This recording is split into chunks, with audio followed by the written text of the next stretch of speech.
Hero Killer va avoir un animé et franchement, vous ne savez pas à quel point je suis hype et à quel point je suis content. Donc aujourd'hui, en tant que seul créateur de contenu Hero Killer francophone, je vais vous faire part de mes attentes pour l'animé de Hero Killer et quelles sont les conditions qui pour moi feront de Hero Killer un bon animé. Mais avant tout, n'oubliez pas de liker et de vous abonner, c'est important et ça soutient la chaîne. On est bientôt 250, sinon c'est parti pour la vidéo. Tout d'abord, la longévité de la première saison. J'avais deux choix, soit une saison de 12 épisodes, soit une saison de 24 épisodes environ. Et du coup, sachant que Hero Killer est une œuvre avec des arcs extrêmement longs, pas au même niveau que One Piece, mais les arcs sont très longs, le meilleur choix est une saison de 24 épisodes, car s'ils ne font pas ça, le découpage des épisodes sera affreux. En effet, si la saison dure 12 épisodes, il n'y aura même pas assez d'épisodes pour adapter un seul arc. On va s'arrêter environ vers la fin, peut-être vers la fin du premier arc, mais on va pas terminer l'arc.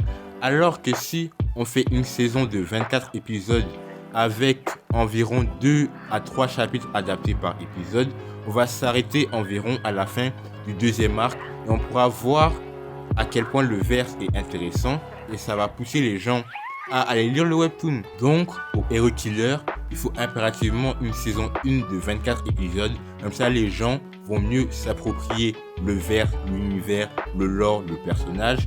Et avec cette saison de 24 épisodes, il y aura plein de moments marquants alors qu'avec une saison 12 rushée, alors que Hero Killer est déjà un animé qui va vite, un webtoon qui va vite, pardon, ça va un peu perdre les gens et ils vont peut-être drop. Mais en vrai, je m'en fais pas trop. Dans un monde où Tibet a eu un animé de 24 épisodes, je vois pas pourquoi Hero Killer n'en aurait pas. Pour le réalisateur, je ne vois qu'une seule et unique personne, à savoir Shota Goshozono. C'est celui qui a réalisé la saison 2 de Jijika qui est exceptionnelle. Avec Hero Killer, il peut tellement faire quelque chose de grandiose, je t'en supplie. Pour ceux qui regardent mes vidéos, partagez cette vidéo pour qu'ils voient, je ne sais pas de quelle manière, mais faites en sorte qu'ils le voient. Shota Goshozono doit réaliser la saison 1 de Hero Killer et ça va faire de la saison 1 de Hero Killer l'une des meilleures saisons 1 de l'histoire des animés. Shota Goshozono, je te choisis. Mais bref, il nous est impossible de parler d'animé sans parler de studio d'animation. Quel studio d'animation mérite d'animer Hero Killer? En tête, j'ai 5 studios. Mappa tout d'abord, Ufotable, Bones, A1 Pictures ou David Productions. Mais quand tu procèdes par élimination, tu sais que Mappa il cherche le buzz et Hero Killer ça sera du 50-50, donc ils vont pas travailler sur ce projet. Ensuite, Ufotable c'est un studio assez fermé. À part Demon Slayer et Fate, ils n'ont pas d'autres animés, donc pour Ufotable c'est aussi mort. Ensuite, Bones, ils savent faire de grandes choses, mais par rapport à la saison 6 avec le ciel bleu, moi j'oublie pas, surtout sachant que Hero Killer et les décors dans Hero Killer, c'est très important. Donc Bones, je les aime bien, mais on va les éliminer aussi. Donc il va rester que 2 candidats, David Productions et A1 Pictures. Franchement, moi que ça soit l'un ou l'autre, ça me dérange pas.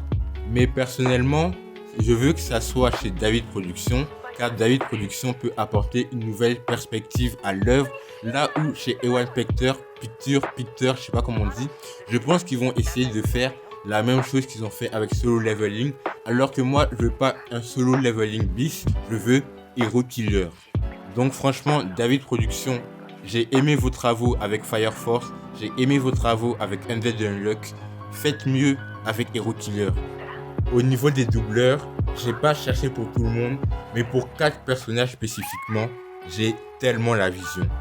Tout d'abord, dans le rôle de Iwa, qui d'autre que celle qui a doublé Jolene Kujo, à savoir Fairouz Ai si je dis pas n'importe quoi.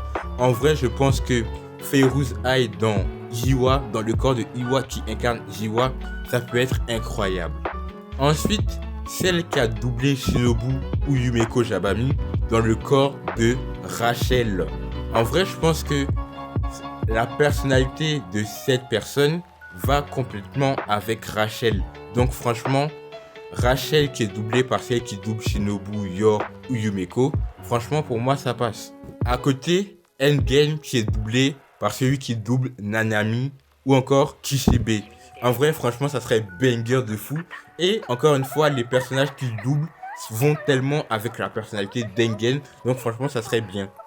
Et enfin, celle pour qui j'ai la vision depuis longtemps, c'est celle qui double Mereoleona, qui va incarner Victoria. En vrai, ce serait incroyable.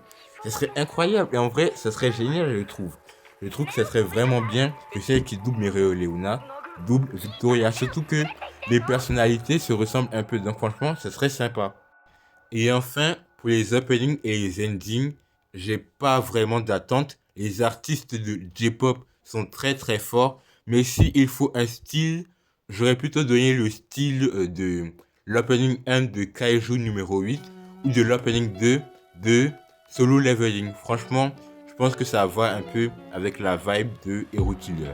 Bref, j'espère que cette petite vidéo vous a plu. Personnellement, elle m'a plu car j'adore parler de Hero Killer. Dites-moi ce que vous en pensez. Dites-moi quelles sont vos attentes pour Hero Killer pour ceux qui suivent le webtoon. Sinon, je vous laisse ici. C'était l'homme de Hiwa. Peace.